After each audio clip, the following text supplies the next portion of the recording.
सांग आता काय आहे त्याच्यामध्ये? खोबरं, काजू, बदाम, इलायची पावडर. आता हे उकडून घेणार का? हे उकडून उकडाचं भांड आहे. कोणतं भांड आहे? इडलीचं भांड आहे का? इडलीचं मोदकाचं भांड वेगळं आहे, इडलीचं वेगळं आहे आणि हा वेगळा आहे. अच्छा.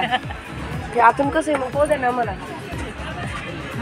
हा जाळी सारखं इडली त्याला छोटी छोटी जाळी. हा हे मोठं मोठं आणि याच्यातून वाफळून घेणार तुम्ही. चाळणीत वापरायची सगळ्यात सोपं. नाही तर चालेल चोपडलं तरी पण चालतं, असं काय नाही. आम्ही तिथे बसतो कॉफी झाल्यावर हा चालेल ठीक आहे. चल तिथे बसत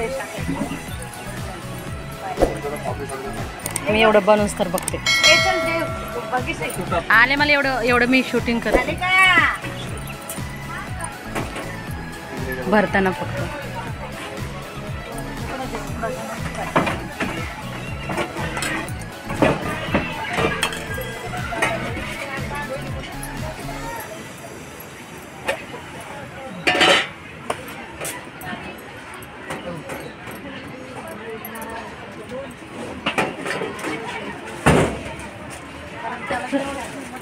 वा सुंदर बनवला. त्यांची कलच येते आता कोकणी. उकडून तांदळाचं पीठ उकडून घेतलंय का? हो आपण भाकरीला कसं उकड घेतो हां चांगलं कड पीठ टाकायचं. गॅस बंद केलं जेवढं मावेल तेवढं पाणी मावायचं त्या पिठामध्ये. तरी पण मग पाण्यामध्ये जेवढं मावेल तेवढं प्रमाण किती असतं तसं? तसं आपण घेऊ त्याच्यात. समजा आपण एक तांब्या पाणी होतं जेवढं पीठ मावेल ना तेवढं जेवढं भिजेल ना तेवढं जास्त पण नाही भिजवायचं.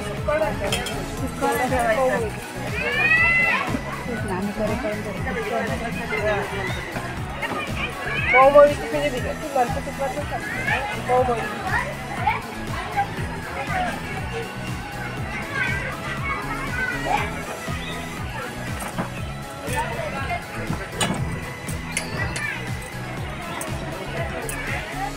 आता हे किती वेळ उकडायचं?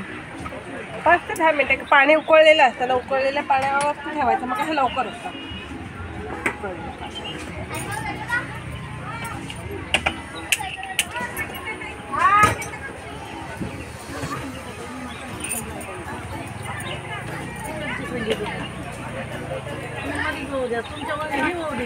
आता करणारच काय